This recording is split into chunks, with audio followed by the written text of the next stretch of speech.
What's good, R&B squad? This is Out of Ruth. I trust that this message meets you guys in good spirits. If you are new here, welcome. We're happy to have you, and Jesus is, of course, always happier. So I have a word. Before I get into the word, this is a kingdom spouse word. This is a word pertaining to kingdom marriage. So let me just put that out there. And before I go any further, let me put out a little disclaimer, okay? So if you happen to be a witch or a warlock, and you know that you are a witch or a warlock, this word is not for you. If you mess with any kind of black magic, if you are out there getting tarot readings and reading tarot cards and all that nonsense, this word is not for you. This prophecy is not for you. If you messing with mandalas and all that nonsense, this word is not for you. If you have any sort of interest whatsoever in witchcraft and you are dabbling in it or considering dabbling in it, this word is not for you. And I had to put that disclaimer out there because it's some folk who they're literally flirting with the devil every day. And then they come across a Christian YouTube channel. They hear a prophecy, and then they get mad when the prophecy isn't fulfilled in their lives. Sir or ma'am, how can the prophecy be fulfilled in your life if you're messing with witchcraft? If you're flirting with the devil every day? Nah, the only prophecy that's going to be for you is a judgment prophecy or a word about changing your ways. That's the only thing that's going to be for you on here. Do you understand, sir or ma'am? Now that I got that out of the way, if you don't fall into any of those categories, this word may be for you. Again, listen for confirmation. Listen for more than one confirmation in there so that you will know that this word is for you. Okay, let me continue. So the word comes from a dream that I had. It was a very simple dream, but the message was very beautiful, and the Lord gave me some beautiful scriptures to accompany those words, okay? To accompany the dream and the word. So let me just get right into the dream and then the interpretation and, of course, the scripture. Now, in this dream, I saw a woman and she was sitting in what looked like a classroom setting, okay? But it didn't look like your typical school classroom. It was a classroom, but it didn't look like your typical school classroom. She was sitting in there. It looked like she was doing some sort of exam, like she was completing a quiz or a test of some sort, okay? While she's sitting there, a man walks into the room. And at first, she did not even notice that the man walked into the room. It was the girl next to her. And I had the sense that this girl was her friend, okay? The girl next to her says to her, "Oh, look at so-and-so." And she refers to the person by his name. And right then and there, I knew that this person, this man who had just walked into the room, he had just walked into the classroom. He was this woman who was doing the exam, the woman who was doing the test. He was her person, her God-ordained partner, okay?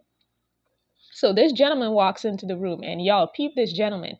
He is so nicely dressed. I remember looking at the brother and thinking, wow, he was so nicely dressed from head to toe. Beautifully dressed. And he came up in there with such grace and such poise, and he just sat there. And I could tell from him sitting there that he was waiting for her. He was waiting for her to get done with her test so that he could talk to her. So he sat a few places ahead of her so that he wouldn't disturb her while she was doing her test, while she was completing it. But there was the sense that he was waiting for her, and she knew that as well. She knew that he was waiting for her. And the friend goes, "I thought you told me he was away." And the woman looks at the man and she smiles because it's like, okay, maybe he was away, but he's not now. And he's just in there waiting on her, okay? And when she gets done with the test, because him sitting there waiting on her gave her motivation to get done faster, okay? So when she got done with the test, the two of them got up and they left the classroom together. And let me tell y'all, while that man was sitting there, I felt his emotions. I felt such an overwhelming sense of love and patience coming from this man toward this woman. He was willing to sit there and wait. It didn't matter if it took all day. He was willing to sit there and wait for this woman to get done with what she was doing. Okay? So they walk out of the room together, out of the classroom. And I sense that she's a little bit self-conscious, like she feels like there's eyes on them. People are watching them because she's not really, well, he's dressed in this beautiful, beautiful formal attire, looking real dapper and whatnot. And well, she's just in her ordinary everyday clothing because of the fact that she was sitting there doing an exam and he showed up. Okay.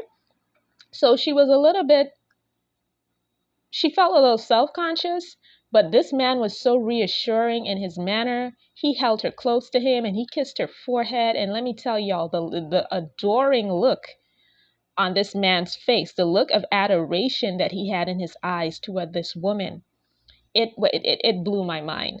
Just looking at the two of them, you could tell that there was so much love between the two of them, between this man and this woman.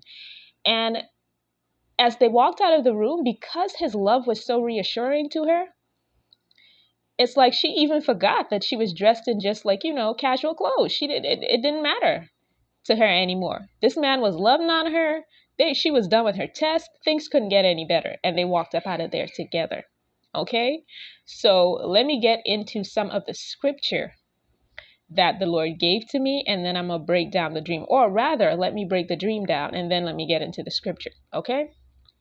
So for someone, your person, the best way that I can say this is that God has really made this person over. And when I say made this person over, I mean in his own image and likeness. This person truly has a heart after God. And I was shown a man, a well-dressed man, that came to wait for a woman who was doing an exam. Okay, that is what I was shown. But if you are a man listening to this, you can flip it. This could be your God-ordained wife that God has fine-tuned and turned into the woman that you need to marry, the kind of woman that you need in your life. Okay, God has done the work on this person. This person has done the work on himself or on herself, and there is this sense of refinement. This person is now refined. They've been polished and refined. Okay, so they're now ready to step into their role as husband or as wife. Okay, now the fact that this lady in this dream was sitting there doing an exam and the gentleman had to wait for her, that's a whole other message in itself for somebody. For somebody, you think you're waiting on your person. They're waiting on you. This person and God, they're waiting on you to get done. So right now, God is watching you. God is examining you. This is your test, okay? The person that you think you're waiting for is waiting for you. This person is already refined. The way I saw this man in this dream, like I said, he was polished from head to toe, well dressed. He came up in there ready. That brother was ready. He looked like he was ready to take on anything. Okay? So while you may think that you're waiting for this person, whether you and this person are in separation or you have not even met your husband or your wife yet, okay?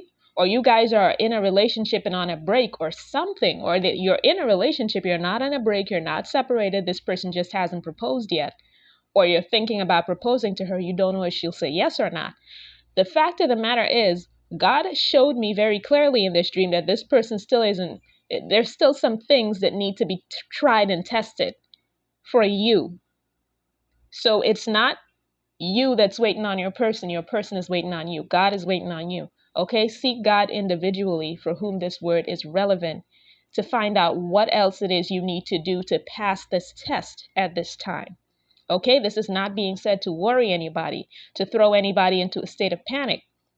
Because notice in the dream, because she knew he was waiting for her, it motivated her to get done with that test faster. It motivated her to get done with it more quickly than she would have gotten done with it before. And she had a friend who made her notice that the man was there, that he was waiting. So you may receive some information somewhere about your person that your person has been asking about you, that they've been trying to find out about you, or even that he or she may be putting their ducks in a row to come to you. You might receive information if you've never met your spouse before, that it's this person that you just see around the way, and this person is interested. See, so the two of you are going to feed off each other. And that's going to motivate you to put your ducks in a row as well. Do you see what I'm saying? So, that being said, the fact that this man and this woman at the end of her exam, and she did not take very long to complete it once she knew that he was there. The fact that they were together and he held her close to him, he held her close to his side, like close to his rib, and he kissed her forehead. And in that one move, that one pulling her close to his side, close to where his rib cage is, and kissing her forehead, he put all of those feelings of uncertainty to rest in her. Because she was there wondering, am I dressed correctly? I mean, I'm just in casual wear. He looks so nice. That one move put all of her concerns to rest. Okay, it addressed every concern that she had, and it gave her amazing reassurance. Now the Lord led me to Genesis 1 verse 27. So God created man in his own image. In the image of God created he him. Male and female created he them. Again, the Lord has refined this man. This man now has a heart after God. If it's a woman, if you're a man listening to this and you're waiting for your kingdom spouse, God has refined this woman. He's refined her, and she has turned into the woman, the Proverbs 31 woman that you need as a wife. Okay, the Lord also led me to Genesis 2, 23, 24. Genesis chapter 2, verses 23 to 24. And Adam said, this is now bone of my bones and flesh of my flesh. She shall be called woman, because she was taken out of man. Therefore shall a man leave his father and his mother, and shall cleave unto his wife, and they shall be one flesh. What did that man do in the dream? He pulled her close to his side, to where his rib cage was. And he kissed her on the forehead, okay? And the way that brother looked at that sister, it's like he was saying to her, "Ooh, girl, bone of my bone and flesh of my flesh," okay? That was the expression. There was so much adoration in his eyes. But anyhow, let me continue. The Lord also led me to Mark 10, verses 8 to 9, and the two shall become one flesh. So then there are no longer two, but one flesh. Therefore, what God has joined together, let not man separate. And that's another thing. Y'all, the love I saw between this man and this woman, the love that I felt between this man and this woman, I feel sorry for anybody that tries to oppose the two of you. And also the protection from God that I felt over this couple. I feel sorry for anybody that tries to get between the two of you. Anybody that tries to prevent the two of you from getting together, it's either God is going to hurt them, or they're going to end up hurting themselves by trying to get in between, or both. Okay, so I hope that this message blessed someone. I love you guys. I will be back with another word as soon as the Lord releases me. Take care.